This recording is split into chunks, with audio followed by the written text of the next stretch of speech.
హైదరాబాద్ తో పాటు నగరం చుట్టూ ఉన్న ప్రాంతాల్లో ఈదురుగాలులతో వర్షం బీభత్సం సృష్టించింది.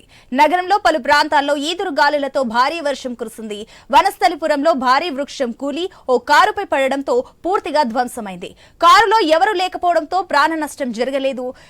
ఎన్జీఓస్ కాలనీ వెళ్లే రోడ్డులో ప్రధాన రహదారిపై భారీ చెట్టు రహదారిపై విరిగిపడి వాహన రాకపోకలకు అంతరాయం ఏర్పడింది. ఇక మున్సిపల్ జీఆర్ఎఫ్ బృందాలు వృక్షాలను తొలగించారు.